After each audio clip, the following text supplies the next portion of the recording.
Oiê! E no episódio de hoje vamos mergulhar em um tema essencial para o sucesso de qualquer empresa: construir e manter uma equipe de sucesso. Com o nosso convidado Jean Pinheiro, da Killing SA. Fique com a gente que o Inspiração tá no ar.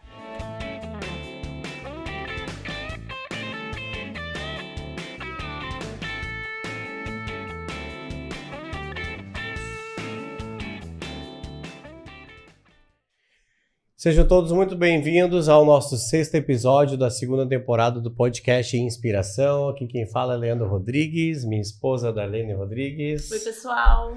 Tudo bem? E hoje a gente tem um assunto muito legal que acho que vocês vão se engajar bastante, que é construindo e mantendo uma equipe de sucesso. Muito bom.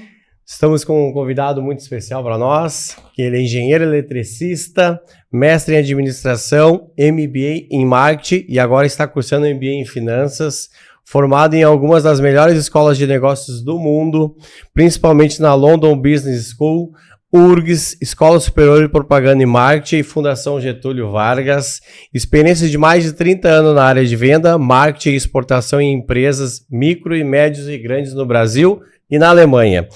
É o nosso diretor comercial de marketing na Killing, Jean Pinheiro. Seja muito bem-vindo. Muito legal ter você aqui hoje. Eu que agradeço, Darlene e Leandro.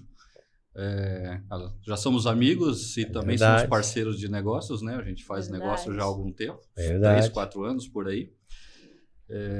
Eu acredito que é uma grande responsabilidade para mim, porque eu estou na sequência aqui do Copete e do Juliano, né? Sim. Conheço os dois, ambos.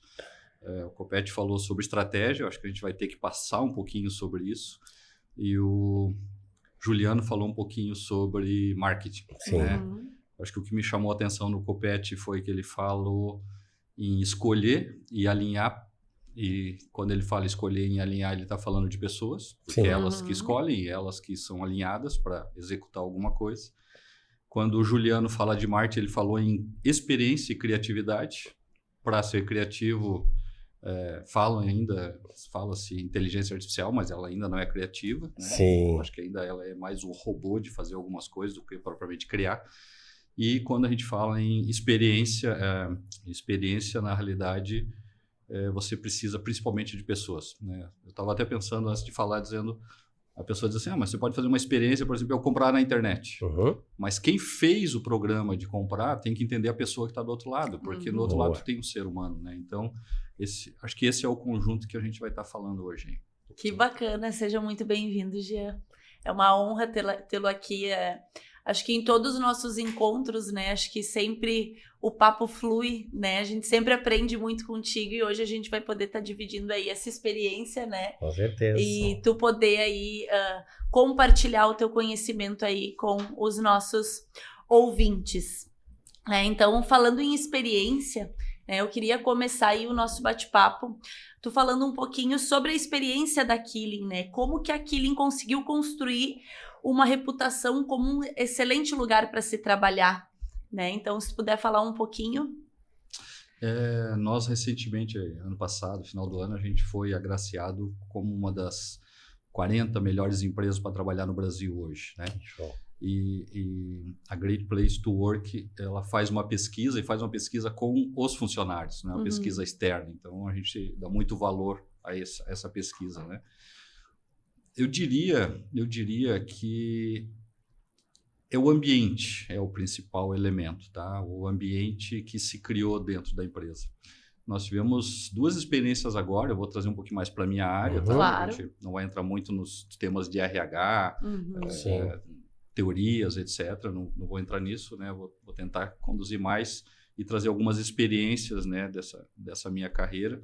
E até foi bem interessante que logo que que a gente teve a reunião para organizar, eu comecei a pensar em algumas coisas e aconteceu 2 experiências muito interessantes, né? A gente teve a perda de 2 profissionais recentes aí. Um era um rapaz novo, ele tinha uns 18 anos de idade, ele estava muito bem em São Paulo.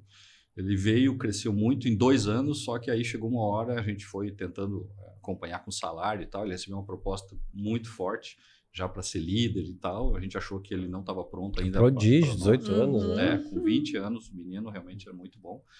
E ele ia realizar um sonho dele, que era trabalhar no Nordeste. E aí foi muito engraçado que logo que ele chega lá no Nordeste, ele começa a postar e mandar para os colegas. Olha, 6 da tarde, estou caminhando na beira da praia. E o pessoal daqui com inveja. Esse era um sonho, né? Porque aqui a gente metendo pau aí 15 horas por dia, às vezes fazendo curso, pega avião de noite, final de semana. E ele lá na beira... E o que aconteceu depois de um ano? Ele começa a ligar e dizer, falta algo aqui. Aqui eu estou sozinho, aqui é um ambiente frio, falta aquela... Apesar da gente trabalhar muito, né? No caso daqui a gente trabalha muito, a gente tem 24 segmentos de negócio, então é muito forte a dinâmica. Muita gente, são 7 mil clientes, né? Então é uma dinâmica muito forte.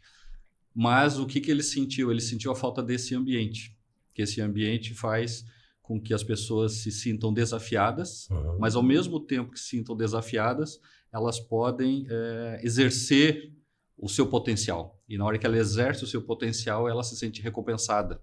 Que acho que esse é o grande tema, talvez, que o líder tem que conseguir, que é conseguir alinhar o propósito da pessoa com o propósito da organização. Então, a pessoa tem que trabalhar em conjunto, ela tem que saber que o que ela está fazendo não é só para a empresa. Isso acho que é uma falha, né? Eu até fiz questão de mencionar que trabalhei de micro, pequena, média e grande empresa, inclusive já tive empresa, porque é muito diferente. E talvez o maior problema que a gente tenha na parte administrativa é os estudiosos estudam as grandes empresas, as mega empresas, umas teorias que muitas vezes não funcionam na pequena empresa.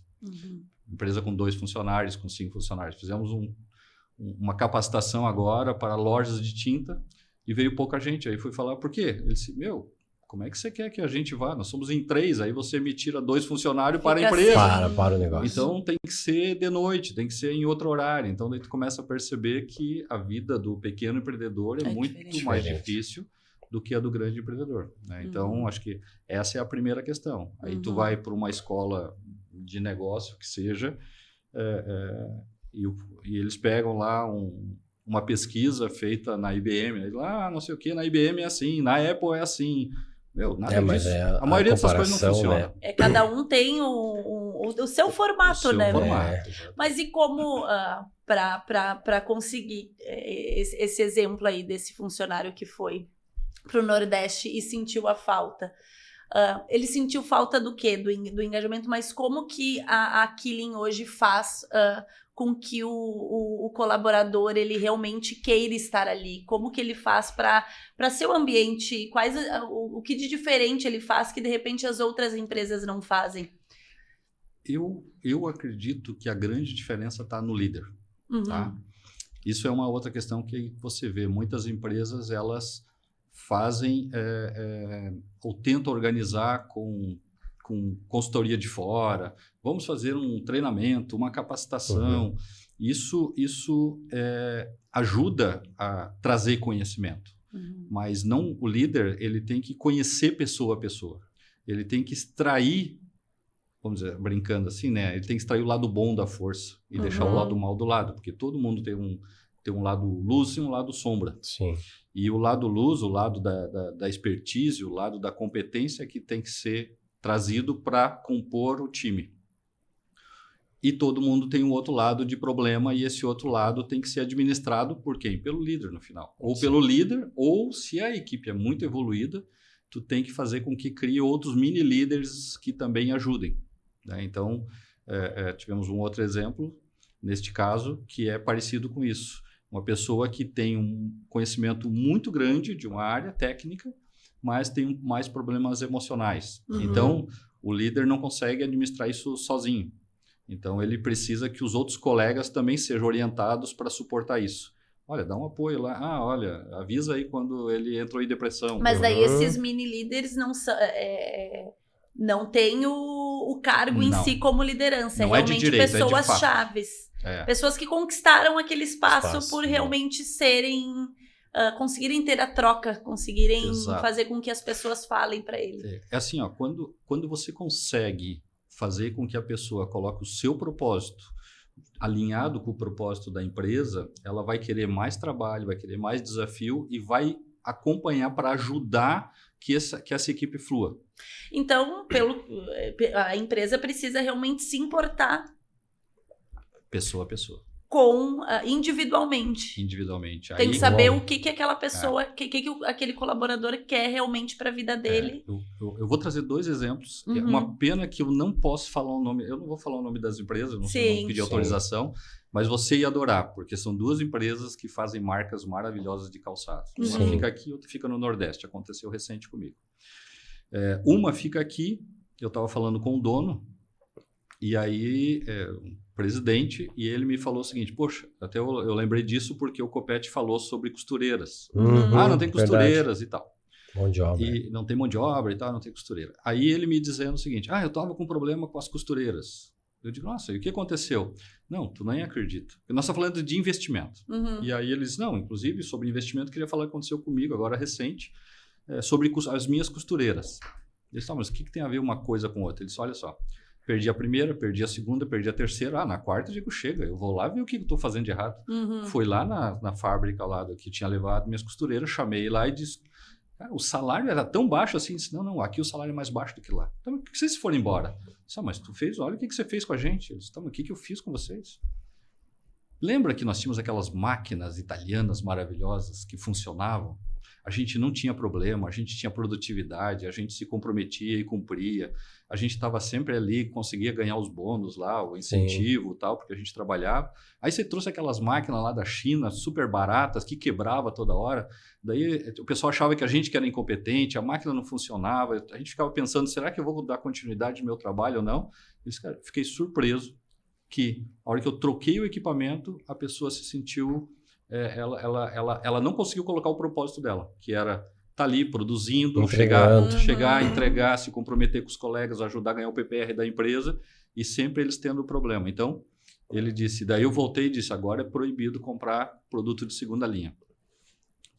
Equipamento, tudo que tiver de mais moderno, eu vou sempre trazer, porque essa é uma das formas de melhorar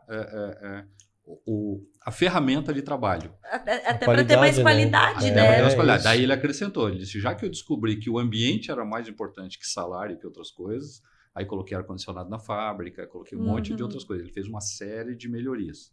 Aí esse, então, é um exemplo de mostrar como que você enganja. Você enganja uma pessoa colocando... traz um consultor e pergunta para ele se comprar uma máquina da Itália vai engajar a pessoa. Não, claro que não. Sim. Nesse caso, sim. Porque era o que ela necessitava. Depende do papel, né? E entendeu realmente, né? Ele saiu de trás da mesa, foi ver o que realmente a gente vai fazer. Exatamente. Até porque a mão de obra, acho que de costureira, e a mão de obra já tá difícil, daí perder 4 uma atrás da outra, acho que foi um baita de um alerta para ele ir atrás do que tá acontecendo, né?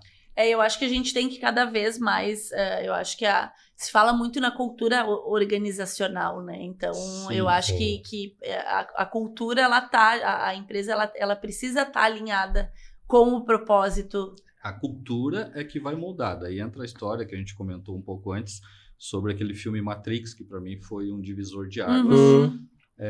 Que a hora que eu estava fazendo mestrado e o professor pediu para fazer um trabalho sobre o filme. Eu achei uma coisa meio sem pé nem cabeça. Na época eu não tinha competência nem capacidade para entender, para abstrair nesse nível, porque nas experiências, a evolução que a pessoa vai tendo, ela vai sendo, se preparando para poder abstrair de uma experiência simples determinadas conhecimentos, determinadas conhecimentos de uma forma geral, ou aprendizados, a gente pode dizer.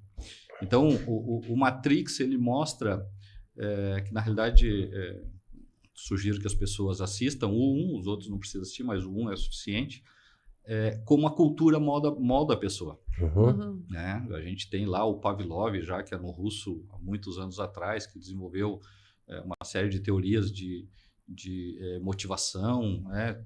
Tem alguns consultores criaram, por exemplo, a cadeia de reforçamento. Né? Uma cadeia de reforçamento, que é, na realidade... o PPR, né? Participação no resultado. Essa pessoa das máquinas, ela disse que hoje ela tem 16 salários. 16 salários que daí são os programas de incentivo. Daí pode ser incentivo de curto prazo, de longo prazo. Porque o incentivo tem as duas funções, né? Tem a função de dar remuneração e também mostrar que você está no caminho certo. E a gente pensa que isso é uma coisa racional. O ser humano não é racional. Isso... Mais emocional. Não, ele é moldado pelo meio. ou pelas influências que carrega. Ele é influenciado. Ele é influenciado. Entorno, Ele é influenciado. Tu vai pegar um brasileiro e colocar morando na Alemanha, aconteceu com a gente, em 2 anos tu vira pensando igual alemão. Né? Até sotaque pega. Até sotaque. Eu, por exemplo, eu tinha dificuldade, né? Eu viajava de carro e, gente, eu não conseguia dirigir quando ia para alguns países bagunçados, tipo França bagunçado, Holanda bagunçado. Eu cruzava a fronteira e dizia, eu sentia no ar, A diferença. eu sentia nos motoristas a diferença do respeito da organização e tal. Então, assim, uma coisa muito interessante é você notar a diferença cultural, e ela molda. E eu não era assim. Né? Para mim, dirigir no caos brasileiro era o normal. Aí, quando eu voltei para cá, eu achei um negócio absurdo. Agora que eu já estou de volta há muito tempo, já estou acostumado de novo. Então, o ambiente molda as pessoas. Então, o ambiente é feito pela cultura. Cultura, valores. E aí, esse filme Matrix, ele meio que mostra isso, claro, de uma forma um pouco diferente. A gente sabe que a cultura é a antena da sociedade, ela capta o que vai acontecendo ali. Então, de certa forma, ela está mostrando como é que funciona. Mas é isso, né? Conforme você vai se comportando, você vai dando os exemplos, vai dando os incentivos, né? E é com o tempo também, né? Mas e tem alguma dica, assim, para como a gente como a empresa constrói uma cultura forte e como bem definida. Para realmente, não, agora esse é o propósito e como... Porque eu acredito que nem todas as pessoas conseguem... realmente, acho que até conseguir alinhar uma equipe realmente de sucesso, onde está todo mundo alinhado, acredito eu que não é tão fácil, né? Como que vai moldando essa cultura junto com as pessoas certas da empresa? Eu acredito que tu vai ter, por isso que muda a gente e é difícil, porque quem vai fazer isso são os líderes. Começa com o líder principal, né? No caso, o presidente, depois os diretores, depois os gerentes. Vou pegar o segundo exemplo, eu disse que ia dar 2. Outra empresa de calçado, tive lá agora em fevereiro. E aí minha esposa, me traz um deles, me traz um calçado deles, que é maravilhoso, ela adora. E aí eu estava conversando com o gerente da planta.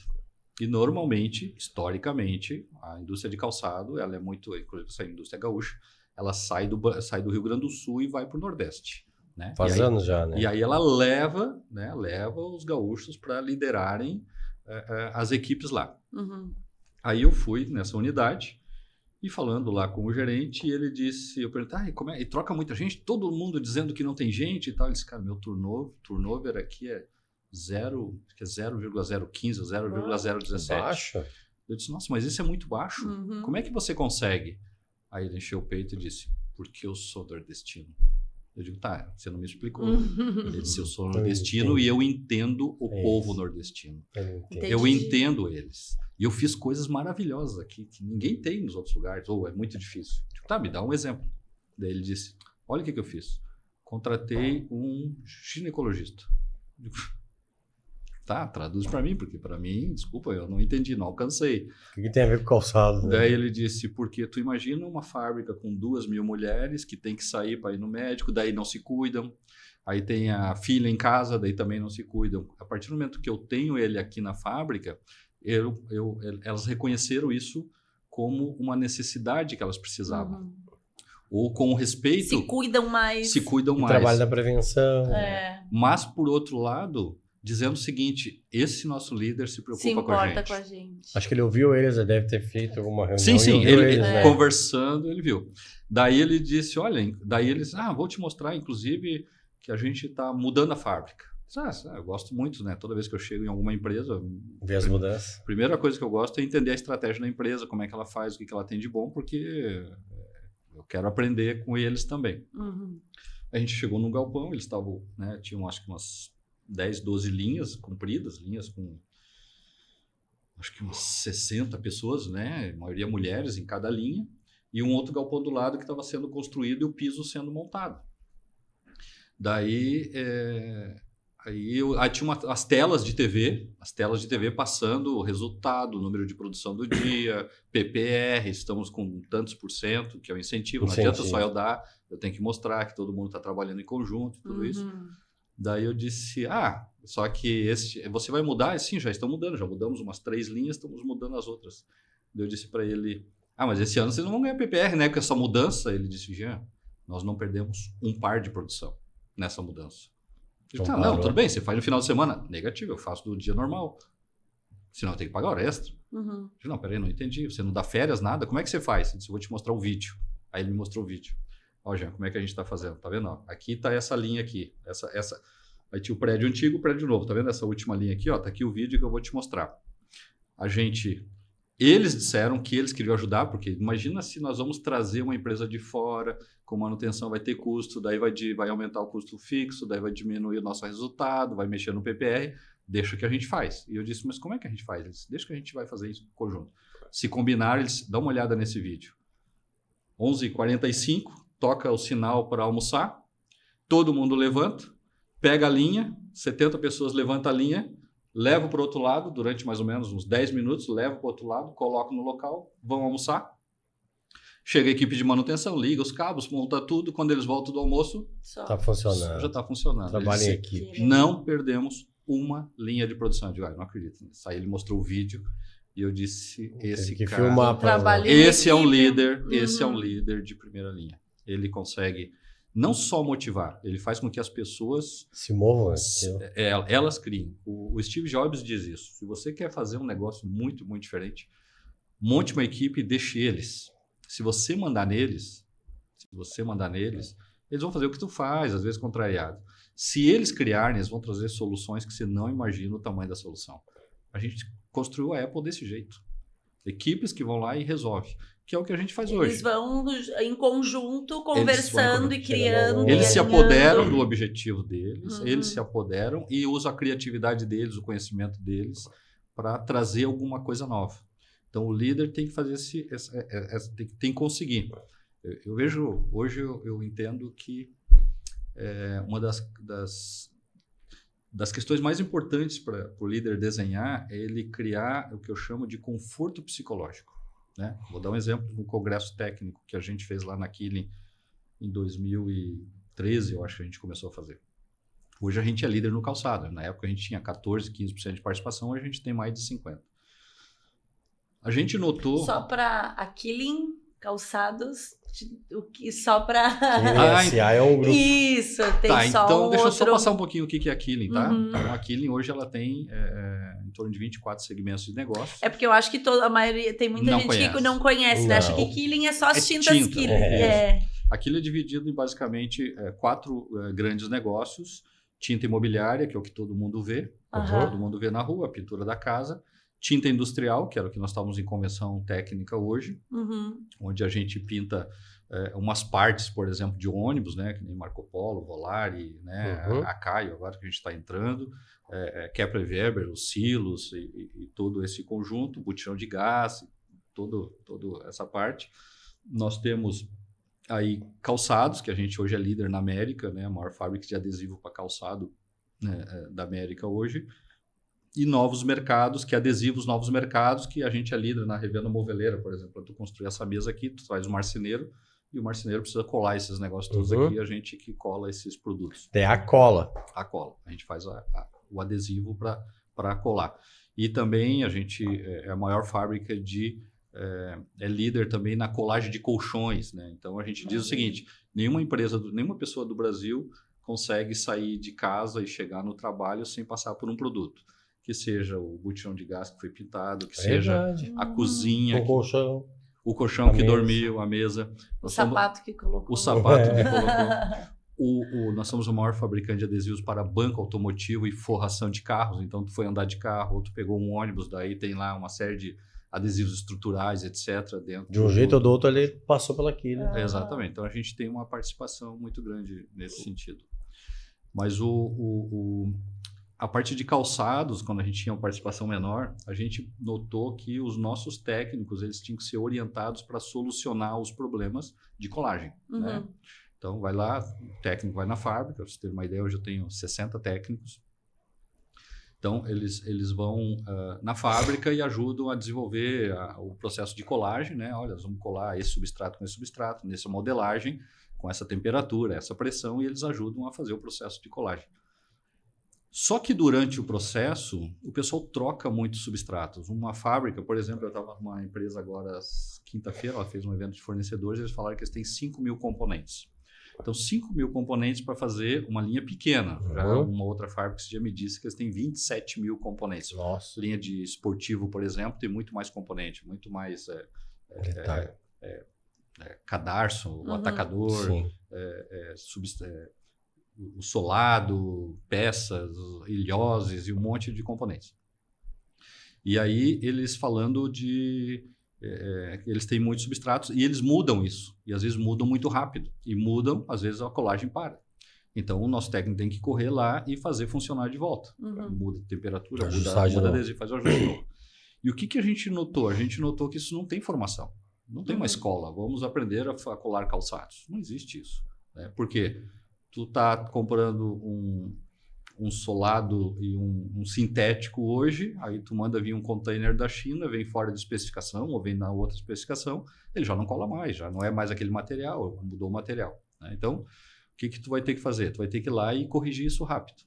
E aí a gente começou a perceber que os técnicos tinham que se auxiliar um com o outro. Alguém sabe aí como resolver isso? Sim, tal? Que é o ajuste. Que é o ajuste. Aí veio uma grande invenção, que a gente usa muito, né? Os negócios usam muito, que é o WhatsApp. Faz um grupo de WhatsApp e aí um tem que pedir ajuda para o outro. Se auxilia.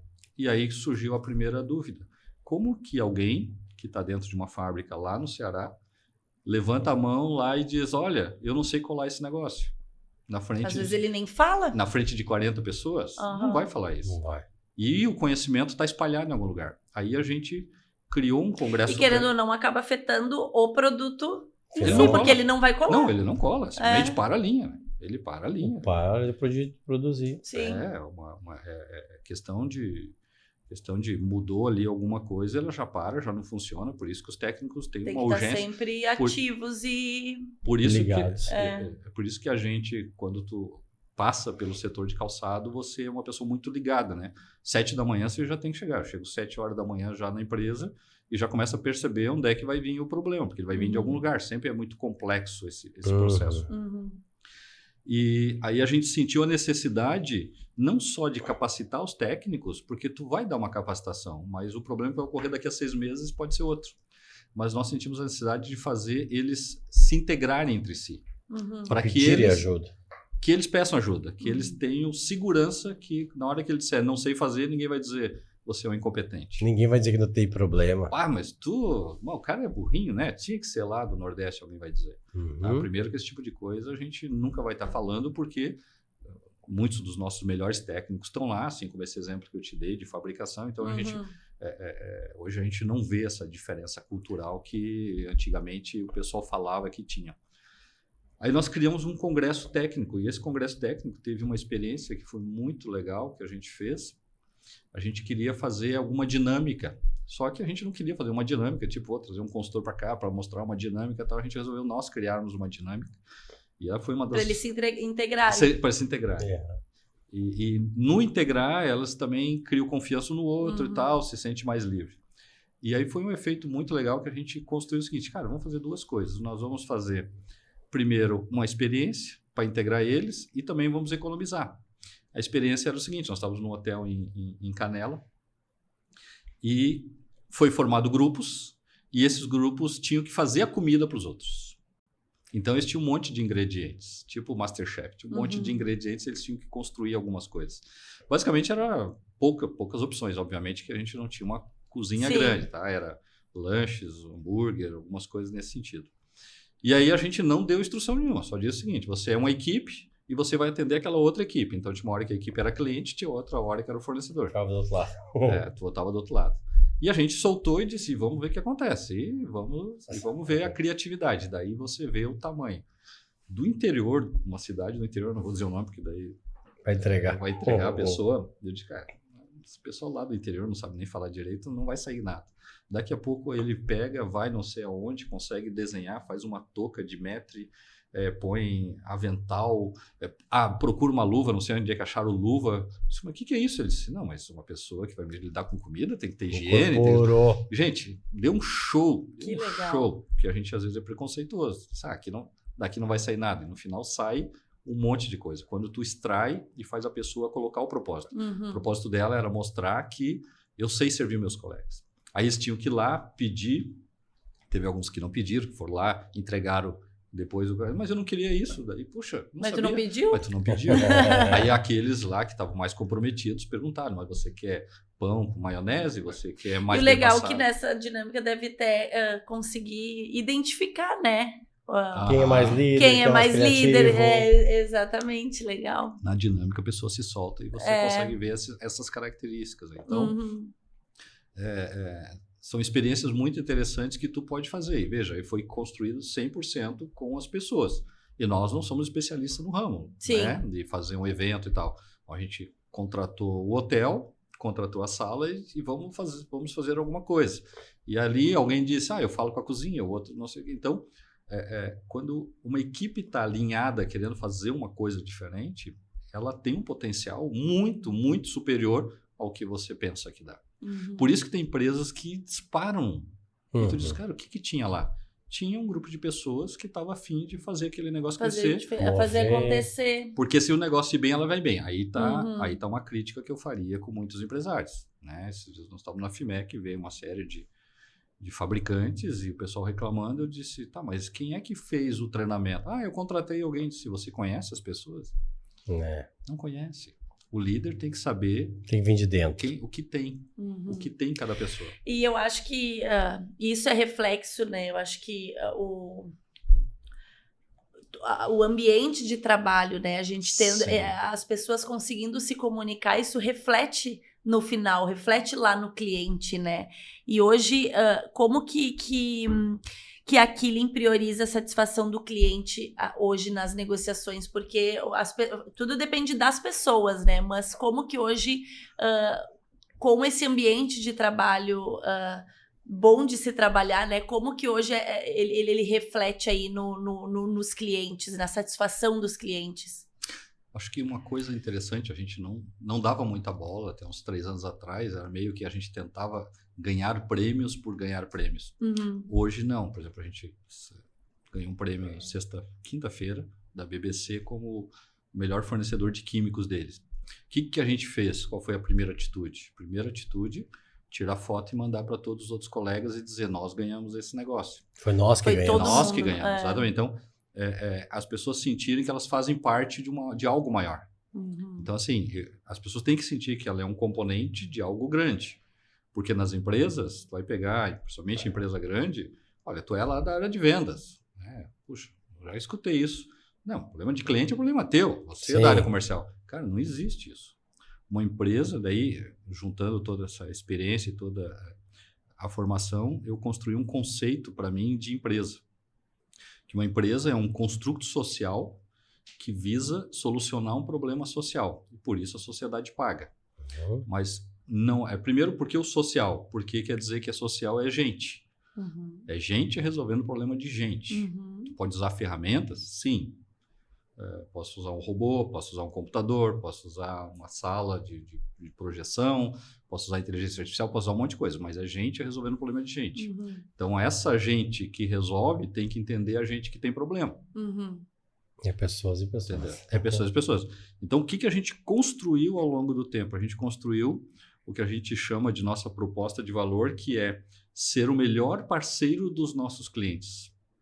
Assim a gente conquista as mentes e os corações deles. Tá? Que legal isso.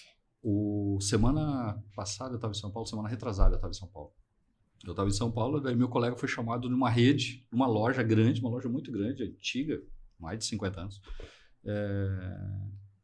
Muito importante no setor de moveleiro, ele foi chamado. Ele disse, eu vou lá resolver um probleminha, tá? Então eu fico aqui. Ele foi resolver porque eu achei que era alguma coisinha de uma entrega e tal. E ele foi ganhar uma placa de reconhecimento pelos serviços prestados por ele, por ajudar a empresa a crescer. Então, obviamente que ele ficou super feliz, obviamente que ele contou para todo mundo e obviamente que os outros devem ter dito, puxa, eu gostaria de ganhar uma dessa. Com certeza. E uma empresa lá fez um prêmio para um prestador de serviço, se for ver, né? Porque não precisava ter esse reconhecimento todo, mas acho que a parceria foi tão boa que acho que foi um crescimento mútuo que valeu até uma placa. Muito legal. E valoriza, né? E valoriza. Até deixa eu dar um exemplo que aconteceu com essa mesma pessoa que saiu. E agora, né, a gente está namorando para ver se ele volta. Vai depender dele, a gente não vai chamar ele de volta, mas se ele quiser voltar, ele tem, obviamente, as portas abertas, que bons profissionais sempre são bem-vindos. Eu estava conversando com um dono de empresa, e eu gosto muito de ir sozinho, porque daí o pessoal conta o problema deles. Por exemplo, esse dia eu estava com um cliente e ele disse para mim, Jean, eu queria ficar rico, e agora já estou rico, não sei o que fazer. Que ruim. Que problema. Daí eu disse, tá, e o que tu vai fazer com o teu negócio? Ele disse, eu acho que eu vou diminuir. Eu digo, não faça isso, que não existe diminuir. Ou tu sobe ou tu quebra. Eu perguntei, tu tem filho? Sim, tem 2 meninos ali, um de 16 e um de 18. Não. Eu digo, vai tocando eles, porque quando chegar nos 22, eles vão dizer, pai, tu tá muito devagar, deixa que a gente assume esse negócio e vão tocar. E agora eu falei com ele, o filho já tá no negócio, um é caixa e tal. Mas voltando mas essas coisas eles não contam quando tem muita gente. Não. Com o vendedor, é mais tal. particular, Sim, né? é particular. Tipo assim, ele se abre, né? Se ele sente que você tem... É no íntimo, né? Se a pessoa, principalmente o empresário, normalmente o empresário é uma profissão muito solitária. Então ele está solitário, vocês até trocam experiência, isso é uma coisa bem legal de experiência. Mas tem muitos que são solitários. E aí nessa solidão ele não sabe quem pode ajudar ele. Porque sempre que ele trouxer alguém de fora está vendo o bolso dele. Ninguém vai ver, eu sou um consultor, vim aqui porque eu sou teu amigo. Não. E é muito difícil, né? Principalmente, acho que na parte de liderança, trazer líderes de fora da empresa que não tem a essência, que não tem a cultura, né? Na minha opinião, leva de 2 a 3 anos só para entender o negócio e começar a perceber. Mas deixa eu só dar esse exemplo dessa pessoa, que é esse menino que está no Nordeste, porque eu estava visitando o cliente. Aí eu estava falando com o dono, aliás. Estava falando com o dono e ele disse assim, não, tu não sabe o que aconteceu comigo, gente. Eu digo, como é que tá o nosso pessoal? Tá indo bem e tal? Ele disse assim, olha, fui visitar a loja, uma das minhas filiais, quando eu cheguei lá, uma bagunça, os negócios que estavam lá de um lado tinham sido levados para o outro, tinha umas coisas em demonstração, os produtos de vocês em demonstração, eu tinha feito acordo com o fornecedor e quando eu vi as placas de vocês estavam tudo na frente, e aí eu cheguei lá, o meu pessoal dando risada, feliz e trabalhando, e eu perguntei, quem é que fez essa bagunça? Foi esse menino, de 18 anos. Eu disse, você ficou bravo com ele? Eu pensei, puxa. Sim, pela bagunça. O cara fez bagunça, alterou a loja do cara. Ele disse, não, eu fiquei super feliz. Porque a loja, varejo, tem muita emoção, tem que ter esse dinamismo. E o meu pessoal fica parado no balcão. Ele chegou, deu um gás em todo mundo, já fez o treinamento, já disse, vamos melhorar essa loja, já movimentou. Claro que ele movimentou em benefício de vocês. Eu disse, mas isso é ruim? Ele disse, não, já. Adorei, porque esse é o tipo de trabalho que vocês fazem. Um menino de 18 anos entra na minha loja e faz a minha loja melhor do que o gerente faz na loja. Que já está lá no segundo. Que já está lá há muito tempo. Então, este serviço que vocês prestam que faz com que vocês se tornem o líder nesse negócio. Então, um depoimento... e eles não sabem, né? Porque eu não falei para eles, obviamente. Não contei para a pessoa, até porque ele logo tinha saído, infelizmente ele tinha saído. E como que, de que forma que o relacionamento com o cliente hoje, ele impacta na cultura organizacional da empresa? Olha, acho que assim, a primeira coisa clara que tem que estar é a responsabilidade. Então, ontem não, até a semana passada a gente estava falando sobre isso.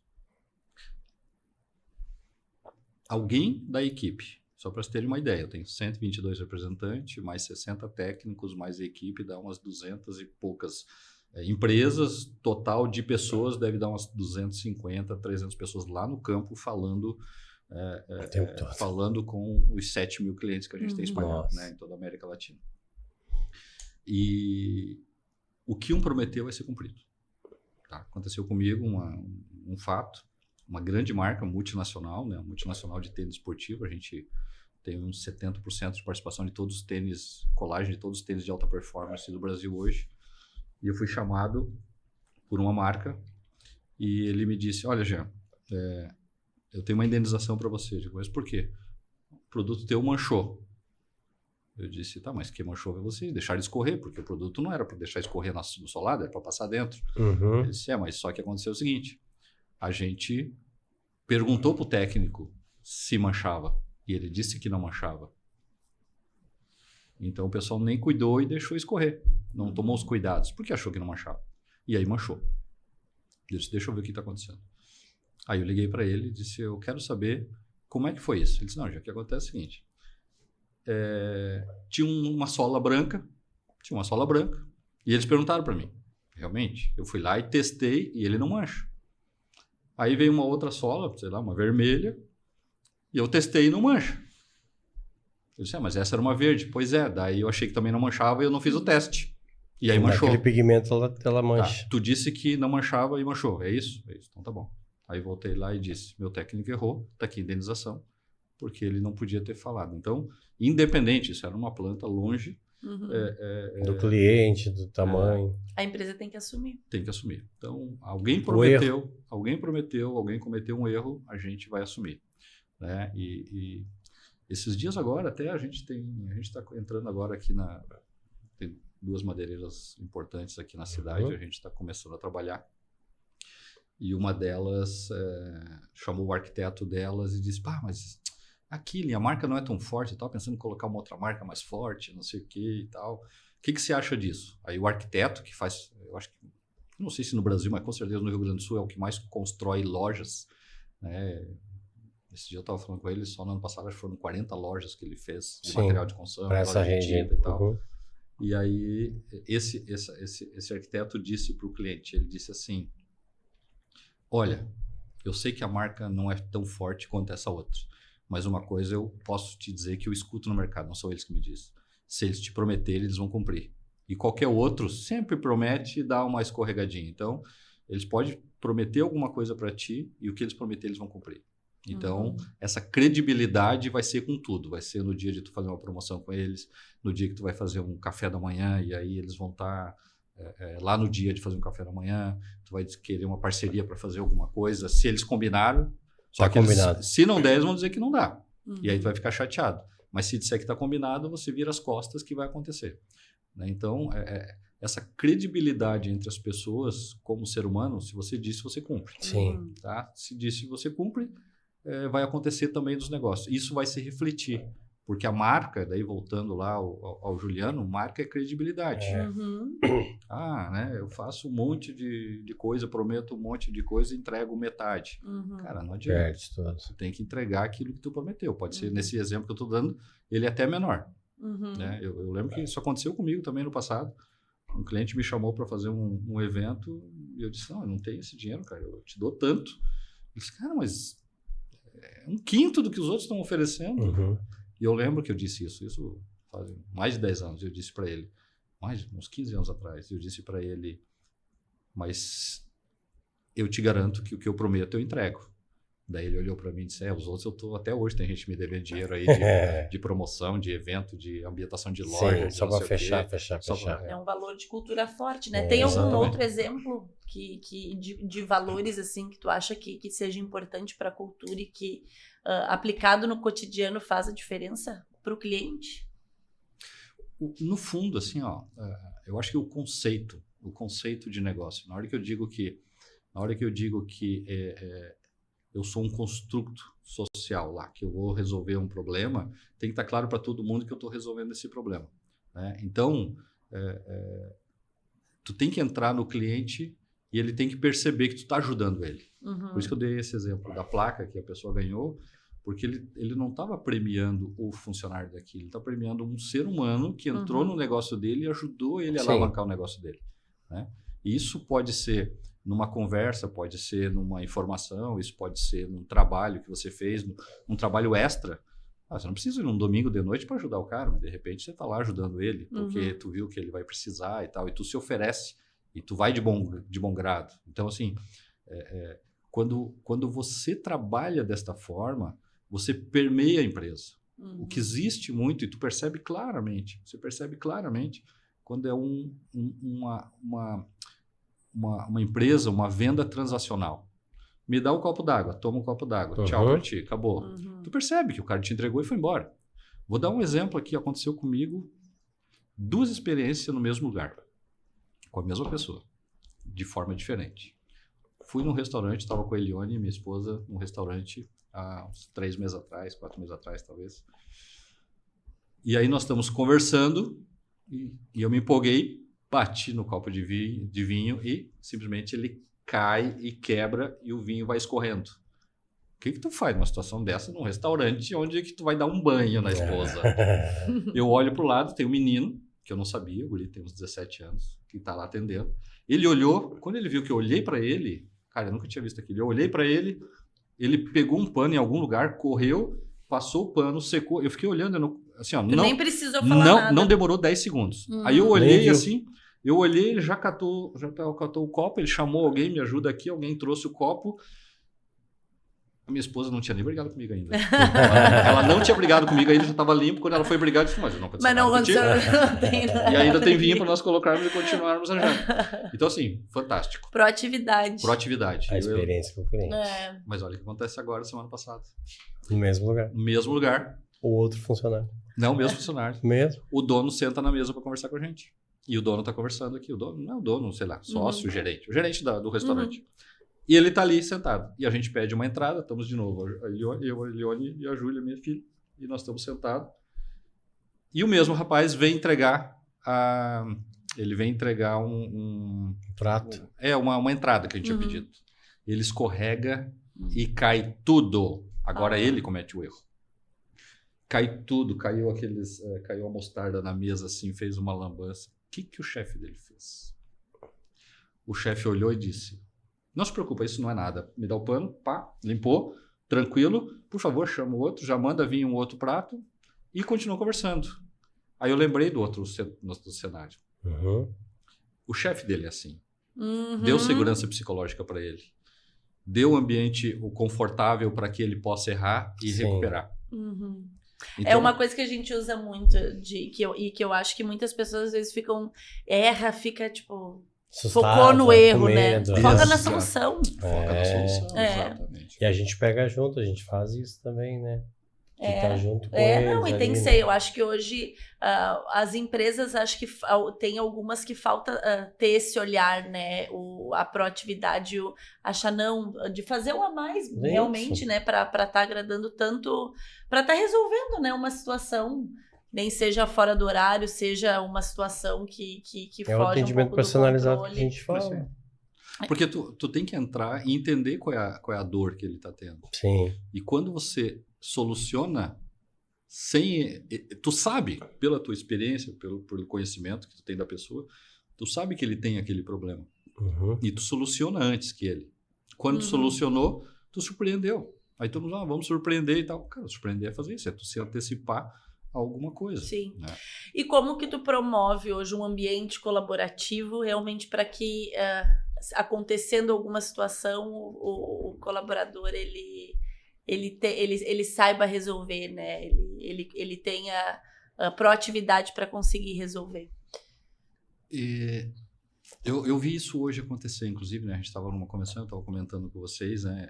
Como a gente tem muitas equipes, só para vocês terem uma ideia, nós terminamos a 4ª convenção de vendas este ano e temos mais uma em maio. Então, em 6 meses, nós vamos fazer 5 convenções. Quase uma por mês. 5 convenções de venda para alinhar o público interno. O que tem ali de diferente que eu vi hoje e eu fiquei bem feliz? A responsabilidade é do líder e deles mesmos. Eu estava presente, tá? Eu podia abrir, podia fechar, eu podia dizer o que fazer e tal. Eu só fiquei do lado, ajudando a dar alguma dica se eu visse que tivesse alguma coisa, fornecendo os recursos, apoiando nos recursos. E, de novo, tipo o Steve Jobs disse, cara, a equipe juntou, eles começaram a apresentar os trabalhos que eles estão fazendo, eu digo, cara, não é à toa que estão crescendo. Olha, porque a gente fez isso. E aí era assim, uma mão de 2 vias, né? A equipe direta mostrando o trabalho que estava fazendo com a equipe externa, que eram os representantes elogiando, dizendo, nossa, eu posso fazer isso porque você me ajudou isso. Eu consegui fazer aquilo porque o outro colega fez aquilo. Então, esse ambiente entre eles, eu tentei interferir e falar o mínimo possível. Porque entre eles criou um ambiente tipo, eu só posso ir para frente se tu me ajudar. Tá, mas eu te ajudei.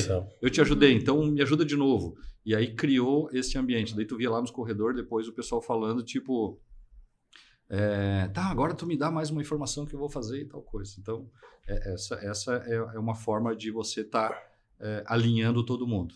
E até junho nós vamos estar fazendo 5 feiras, 5 exposições externas para alinhar a nossa equipe a nossa empresa com os clientes. Então, daí são feiras. Tipo, a gente teve aqui a FIMEC. Sim. Semana que vem até convido quem quiser ir. Tem a ConstruSul, que é agora em abril, que é a ConstruSul em Camboriú, que é a primeira edição. Semana passada a gente estava numa feira de moda em Ribeirão Preto. A gente também estava na House Decor, que é junto com a Revestir. E depois nós temos a Formobile, que é em São Paulo. Nós temos a Formobile, que é de moveleiro, que é em junho. Então, daí tu vai estar alinhando a empresa com os clientes. Mas talvez... eu vi o Lírio Parisotto falar uma coisa que é interessante. Ele diz o seguinte sobre investimento, que o investimento premia a vagabundagem. Quanto menos tu faz, mais dinheiro tu ganha. E o que eu aprendi é mais ou menos o que ele fala. Quanto menos eu faço, mais a equipe faz. Por exemplo, eu estava presente o tempo todo na convenção. Delegar o máximo possível. Cara, daqui vocês vão fazer uma convenção e tal. Jean, que hora vai chegar? Eu vou chegar segunda, 7 da manhã. Que hora que vocês vão terminar a janta? Umas 10 da noite. Saio com vocês às 10 da noite. Terça-feira, que era hoje. 7h15 eu chego lá. Que hora vai começar? Às 8. Que hora começa o pessoal a chegar? 7h15, vai ter uma reunião, não sei o que lá com o pessoal às 7 horas. 7h15 cheguei e fiquei até o final. E praticamente interferir o mínimo possível. Porque se eu começo a mandar e dizer para eles o que eles têm que fazer, eles começam a direcionar e querer seguir aquilo lá. Perder a atenção dele do foco. E daí eles até não se estimulam, não né? se estimulam. Fica naquele desconforto, né? Agora, se ele chega em casa e fica pensando, nossa, eu tenho que fazer bem feito, porque o meu colega não é para a empresa, é para eu comigo mesmo e eu com o meu colega. E se eu não der para o meu colega, ele também não alcança. E aí, no fundo, e hoje o que aconteceu foi genial, porque houveram muitos elogios entre eles. Eu tenho quase certeza que no ano que vem eles vão querer fazer tudo de certo, para no ano que vem, quero ganhar um elogio. Quero ganhar plaquinha. Ser valorizado, Quero né? ser valorizado. Se comprometer mais com o colega, né? Quanto de dinheiro nós negócio. envolvemos nisso? Nada. Quanto de consultorias caríssimas a gente envolveu nisso? Nada. Quem fez o evento foram eles mesmos, eles que construíram, eles que se trocaram. Claro que daí tu começa a perceber, olha, aqui talvez falta um pouco de conhecimento, aí tu vai entrar no dia a dia e tentar ajudar com um pouco mais de conhecimento, aí sim, aí pode trazer alguém. Sim. Olha, a apresentação de dados, por exemplo, tem um colega meu que diz, eu fiz aquela apresentação, eu trabalho com inteligência, área de inteligência, mas eu não estou bem. Tem um fórum de inteligência que vai acontecer em São Paulo. Você patrocina para eu ir lá? Eu vou patrocinar, porque ele vai ganhar muito conhecimento para fazer o quê? Para ele mostrar que ele sabe o que está fazendo. E quando ele trouxer, o que ele vai fazer? Vai trazer muito mais do que a gente vai cobrar dele. E o propósito dele de se desenvolver como profissional vai estar alinhado com o da empresa de estar fazendo. Então, são pequenas coisas. Legal. Muito legal. E tem algum assunto que, de repente, tu acha que seja pertinente falar, que a gente acabou não falando, a gente está chegando já aí no final do nosso episódio, se de repente tu acha que tem alguma coisa que seja relevante aí, um assunto que seja interessante falar? Deixa eu falar de duas coisas, né? Acho que eu não falei aqui sobre Álvaro Balsemão, né? Não. No começo a gente não falou sobre isso. Em 1992 eu comecei a trabalhar, né? Que eu sou de Santa Catarina e eu vim para o Rio Grande do Sul. Me formei em engenharia, fiz estágios tal, na primeira incubadora do Brasil, que era a IET, lá em Florianópolis. Desenvolvemos um projeto e aí nesse projeto era para a Intral em Caxias do Sul e eu vim trabalhar na Intral e me convidaram. A Intral tinha 2 prédios, um prédio administrativo, um prédio da produção, mais uma rua no meio, né? Aí eu vinha descendo, e Álvaro Balsemão era o diretor financeiro, ele me chama, não sei porquê, ele me chama e disse, eu preciso te ensinar 2 coisas. Eu acho que vai financeiro. Do jovem, logo para coisa né? Vai me ensinar, sei lá, emitir uma duplicata. Não, quero te dizer o seguinte, primeiro,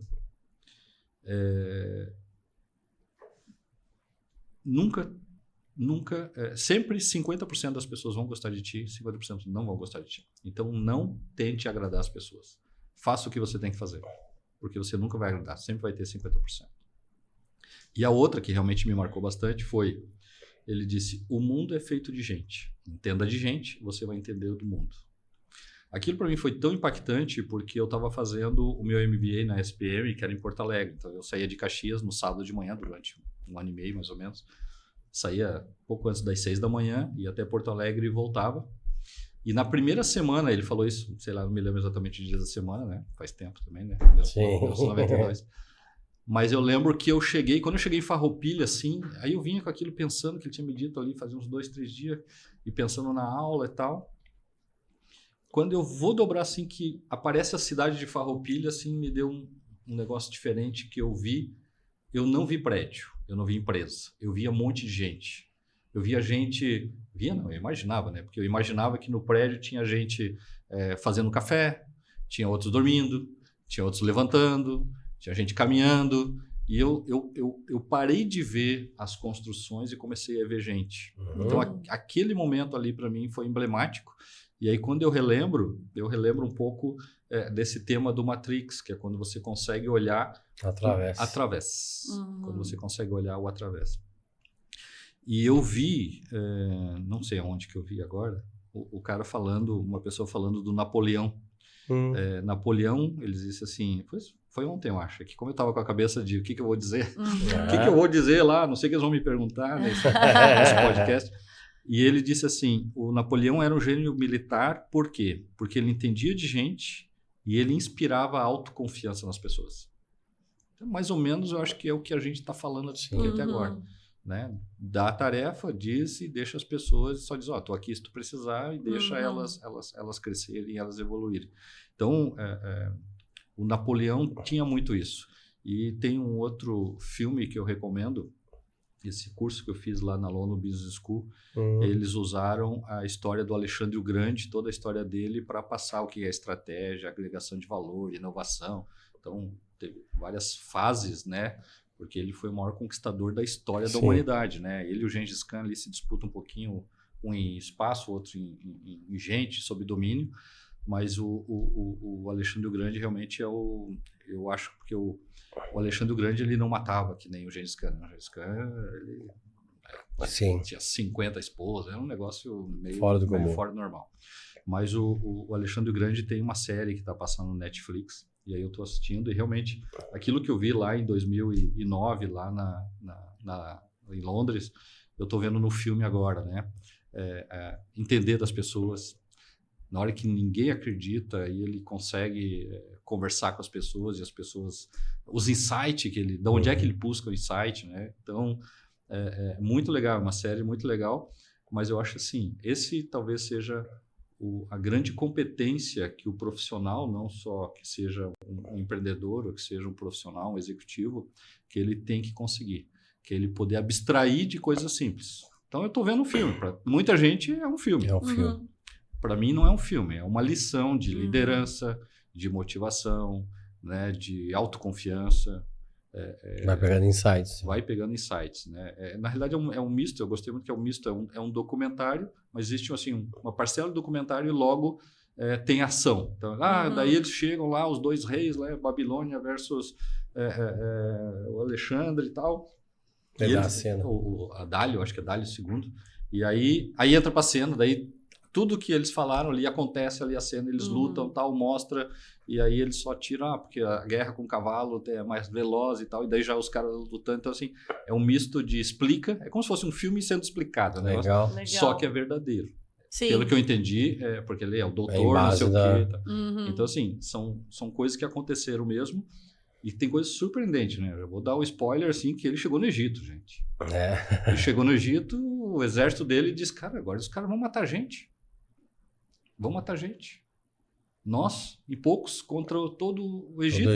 E o Egito era dos persas. Como que a gente vai dar? Ele se abaixa e disse, eu sou que nem vocês e tenho um inimigo igual a vocês. Vocês são, eu não sei como é que ele diz, mas vocês são escravizados pelo Dálio e eu sou inimigo do Dálio, então nós somos amigos. Aí o pessoal abre e ele vira faraó. Eu digo, não acredito. E a turma dele fica olhando dizendo... Poder de persuasão, cara. Esse cara é um Deus. Mas o segredo é de onde é que busca a informação. Boa. Não vou dizer, porque... tem que ver. Aonde que ele busca essa informação? Porque todo mundo acha que ele vai perder, só que ele tinha uma informação que ele conseguiu Mas captar. Não conta. Vamos olhar. Isso aí vai dar dica. Chegamos aí no fim do nosso episódio. Passou rápido, né? Muito. Poderíamos ficar aí muito mais tempo falando. Muito bom o bate-papo. Que é um assunto bem... eu acho que em todos os podcasts a gente estava falando um pouco antes, né? Acaba sempre em pessoas, né? Acho que nem tu disse, a gente tem que entender de gente, né? Tem que entender de gente. Então, obrigada. Foi uma aula para nós. Que bom ter aceitado aí o nosso convite. Com certeza as pessoas vão ter bastante insights aí, vai poder ajudar bastante empreendedores aí a utilizar aí no seu negócio. Obrigada. Eu que agradeço. Muito obrigado. Nossa, Jair, eu fico muito feliz e lisonjeado, como falei, de tê-lo aqui. Disso que a gente já construiu aí, desse tempo que a gente se conhece, e te ter aqui para mim é uma vitória muito importante. E muito obrigado. Gente, o episódio fica por aqui. Sabe que a inspiração continua sempre, né? Espero vocês no próximo episódio. Valeu, muito obrigado. Tchau. Tchau, tchau.